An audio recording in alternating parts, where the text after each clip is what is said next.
Q7 is Audi's largest crossover, and it's the only crossover that comes with 7 passenger seating. Now the Q7 is slotted up above the Q5 in terms of price, feature content, and size too. And Audi's smallest crossover is the Q3, and it's also the cheapest and has the least feature content as well. Now, as far as styling goes on this all-new Q7, I love it, and I love how Audi didn't overdo it with the styling. You have clean-cut, handsome exterior looks, and you still do have a big old front grille, and it certainly does give it some presence. Overall, not a bad-looking vehicle. Certainly looks pretty good. And you do have these big old 20-inch alloy wheels that are star designed, as they like to call it. Now, our Q7 is the Premium Plus, and it comes with that package, which comes with a host of goodies such as Apple's CarPlay and Android's Auto, and it also comes with this smart key here. And I love Audi's new key fob design. Looks pretty good in my opinion. Very high quality looking. You have your unlock, your lock, your power tailgate, and then your panic button as well. Now this color of the Q7 is known as the graphite gray metallic, with smart key access on all 4 doors of the vehicle.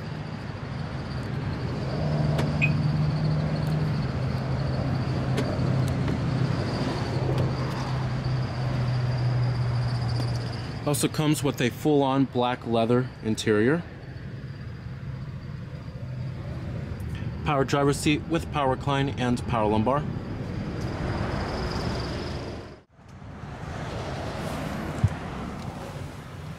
Alright, now sitting inside of the all-new Q7 here, the best way to describe the design of the interior is simple yet elegant. But it's a really nice cabin design. Can feel a little austere in here, but it's still very nice. The step-in height is fairly low for the Q7 as well, and has pretty ease of ingress and egress. Now you do a push button ignition, just put your foot on the brake and hit the button to start. And what you're hearing there is a 3-liter supercharged V6.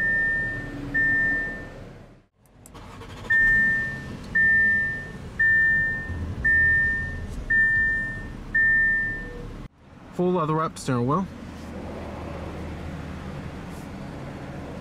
Coming to your transmission, you have an 8-speed Tiptronic automatic transmission. Now this shifter kind of looks like the shifter that you'll also find in the Jeep Grand Cherokee, but in the way it operates, it kind of reminds me of BMW a little bit. Now basically you just go down for drive, up for reverse, and then you do push for park with this little button right here on the shifter. You also do have manual shiftability via the paddle shifters too. When you put the vehicle into reverse, this will display your rear view camera with guidance lines and trajectory. You also do have front parking sensors and rear parking sensors as well. And your electronic parking brake is located right here. And I'm going to go ahead and turn on the lights and the hazards.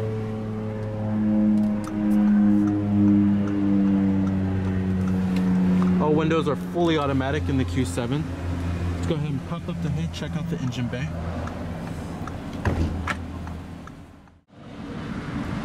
Heated exterior mirrors with LED turn signal indicators. Blind spot detection is available.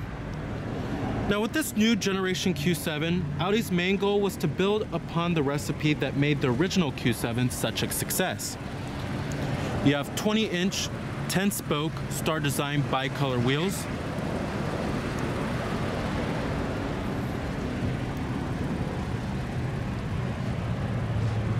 Coming up front, you'll find high-intensity discharge headlights with LED daytime running lights.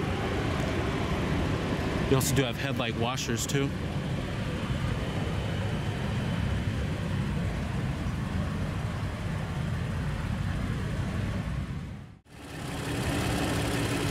The Q7 here is a 3-liter supercharged V6 that produces 333 horsepower at 5,500 RPM and 325 pound-feet of torque at 2,900 RPM, with EPA estimates being a very respectable 19 in the city and 25 on the highway.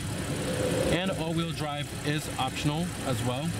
and your only gearbox is going to be an 8-speed automatic. This 3-liter supercharged V6 certainly provides good acceleration numbers and really good fuel efficiency for how much power it has. Now, competitors of the Q7, you have the BMW X5, Range Rover Sport, as well as the Acura MDX.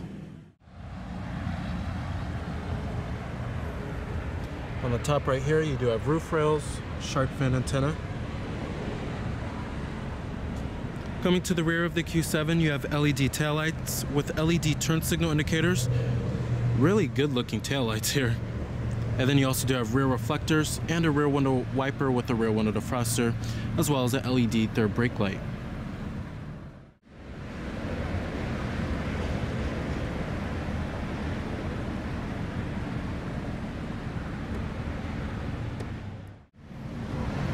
At the bottom, you also do have dual exhaust tips with rear parking sensors.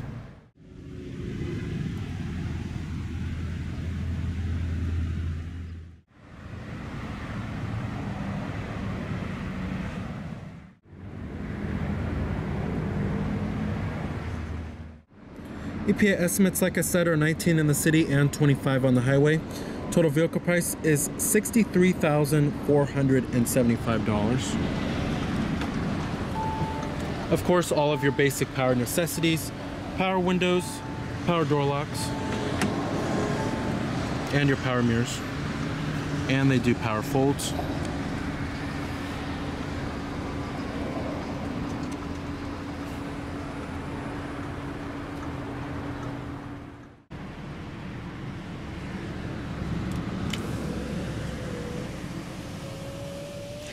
Build quality and materials are exquisite inside of the Q7, which you would expect out of Audi's most expensive crossover and their largest crossover as well. And everything feels expensive inside of here. Nothing feels particularly cheap inside of here. And I really do love these oak wood inlays that run across the whole interior. It looks really nice, and it certainly adds a little bit of contrast inside of here. Now up here you have nice soft touch materials on the upper door panel, mid door panel, as well as the armrest.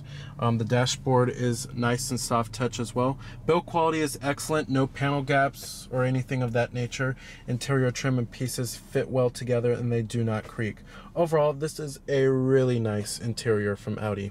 Coming to the steering wheel design, love the steering wheel design of the Q7, very stylish. Coming to these controls right here, these are for your controls for the little information center right there, which I would get to in just a second.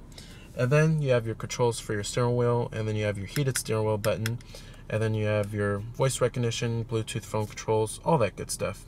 We also do have rain sensing windshield wipers too. And you also do have a power tilting and telescoping steering wheel. Pretty good range of adjustment, I have to say. Not too shabby. Up here, this is where you'll also find your auto-dimming rearview mirror and an integrated compass. And then you also do have touch-sensitive LED map lights. And then you also do have a sliding shade for your panoramic sunroof. What's pretty cool is that you can have the sunroof open and then the shade closed up.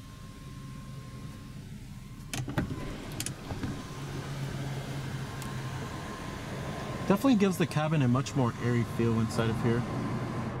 Seating comfort is excellent in the Q7, and the side bolstering is great on this vehicle. I would certainly take a long road trip in the Q7. The seats are just very comfortable, and they do provide a whole lot of support. Thigh support is excellent, and the headrests are nice and plush too. As far as visibility goes in the Q7, visibility is pretty good, not too shabby, and there's lots of glass area all around.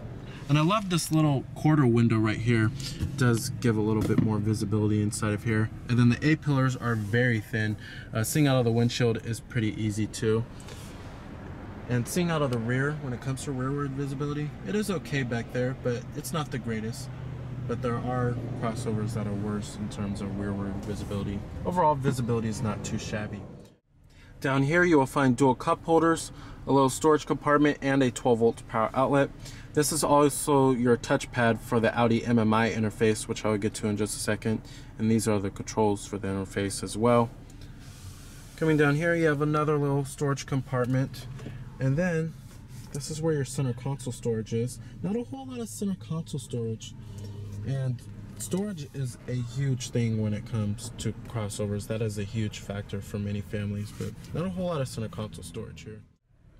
The climate controls in the Q7 are also easy to understand and has a pretty simple layout. I love that. And they went with traditional knobs and buttons here. And the knobs and buttons are pretty big. You have dual zone automatic climate control. Your temperatures are on the side right here. This is for the driver, and then this is for the passenger. You also do have your different zones, 3-stage heated seats for the driver and the passenger, your front window defroster and your rear window defroster as well, and then your fan speed is right in the center. Very cool. Coming up here, we do have your automatic start-stop system off button. So the automatic start-stop system is for when the vehicle comes to a complete stop, the engine will actually shut off to save fuel. And that's one reason why this vehicle does earn high fuel economy numbers. But you could turn it off if you would like. You have your traction control off button, your parking sensors button, your downhill descent control. And then this button right here lowers the screen into the dash if you don't want to see the screen at all. And then this is for your Audi Drive Select with your different driver selectable modes, which I will get to in just a minute. Alright, now let's get to the infotainment system and the multimedia interface. Now this is Audi's MMI interface, and it's a pretty darn good system. Now, of course, this is not a touchscreen here. Instead, you have a touchpad down here and then buttons surrounding it too. Now, let's get to the main menu. If you want to get to the main menu, you have to click on this menu button right here. This is your main menu screen, and then you can scroll between all the different menus on the main menu. And this is how you scroll, by this little dial right here. But the rendering and the graphics on this system are beautiful. And then coming to vehicle, this is for your Audi Drive Select, or you can control the different driver selectable modes by these two buttons right here. And you have your off-road mode, a comfort mode for everyday use, and then dynamic, individual, and then auto too. Let's get back to the main menu. Also, what I do love about this system is that they do have a little back button on the touchpad right here, which is very convenient. Coming to sound, you could change your sound settings. From the treble, bass, the subwoofer, balance fader, sound effects. We also do have a 3D surround sound system in this vehicle, and it is Bose, which is optional. It's like an $1,100 option. Coming to radio right here. Of course, you do have AM, FM radio, XM satellite radio, all that good stuff. Pretty much all of the norm. And then it gives you Sirius XM alerts too. You can set your presets, of course. And you also do have HD radio, all that good stuff. This is actually a much better interface, and it's more easy to operate than their past generation Audi MMI interface. Of course, you can hook up your Bluetooth phone and all of that good stuff. And then your different media sources do include Bluetooth streaming audio, your USB port with iPod integration, and then your auxiliary inputs. Your USB ports are also located down in the center console. You have two USB ports down here, and then your auxiliary input. Coming back to the main menu. You have your telephone. When you hook up your Bluetooth phone, you can have all of your contacts stored on here and view your recent calls and have an integrated dial pad. Then you have your navigation. And then you can enter in your address by manually putting it in, or you could do it by the touchpad, which is pretty cool. Right now I'm putting in a B. And it recognizes it. Pretty cool there. Or you could do it by voice. Now the map quality is beautiful in the Q7. Great rendering and graphics here, and you also do have live traffic. It shows you your points of interest. This map is also borrowed from Google Earth, which is cool. Nicely done. You can also change your different map views as well. Shows you your traffic messages, and to zoom in and out on the map, you just do it by this dial right here. Coming to the main menu, we have your Audi Connect, and this is for all your services like your live weather and it shows you fuel prices, online news, city events, flight information, parking information, Google Earth, Twitter. You also do have your Wi-Fi media player. Lots of stuff with the Audi Connect.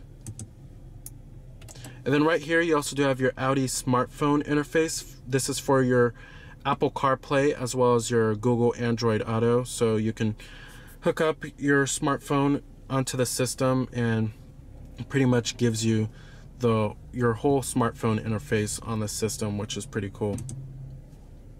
And then you also do have your settings.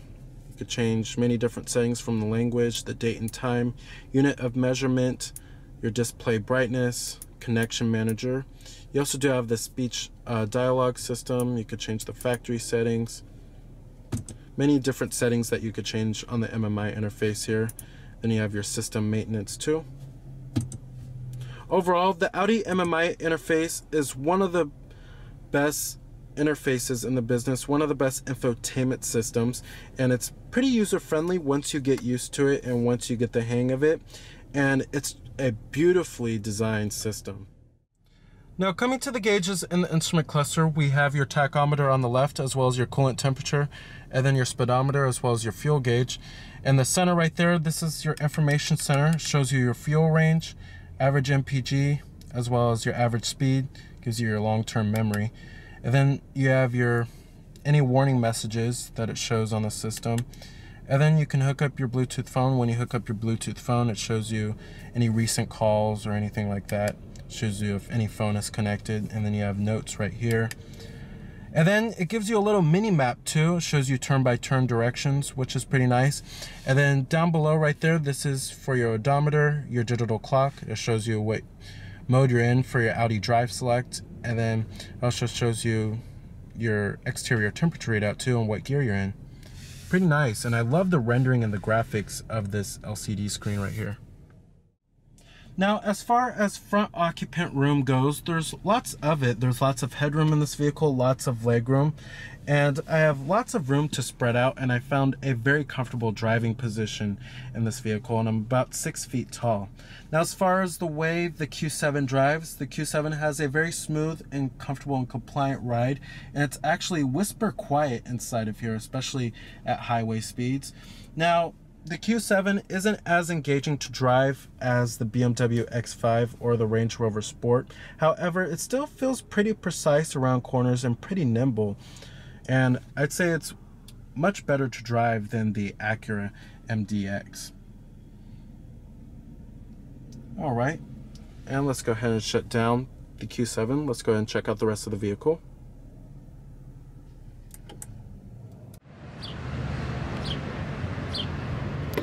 Do have a power tailgate. Now, cargo space is pretty average for the class, but one gripe I do have about the Q7 is that it has a pretty high load floor height. The third row seats do power fold, and you do have a little side pocket right here too.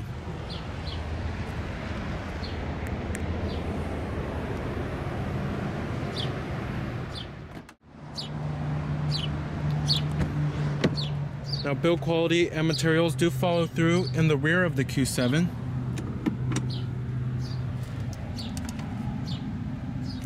The second row seats also do recline, and they do slide forward and aft for greater comfort. Now, sitting back here in the Q7, it's a pretty pleasant experience. I have plenty of legroom, plenty of headroom too, and I do have rear air vents back here as well as heated rear seats and two 12-volt power outlets.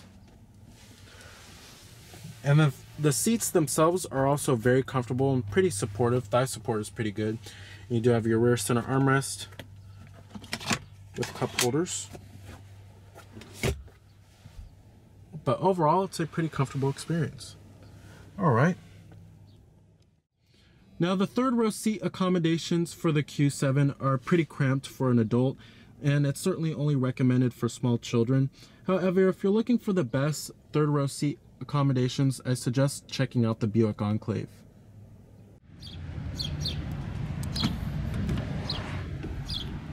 Powered passenger seat with power recline. The glove box compartment, nice and damp, and lined with felt. So the 2016 Audi Q7 is an excellent choice for a large luxury crossover with its ample passenger space for its front and second row accommodations, and its luxurious interior with many high-tech options, and its very fuel efficient and powerful 3-liter supercharged V6. So remember that this is Cameron Birch from Cameron's Car Reviews.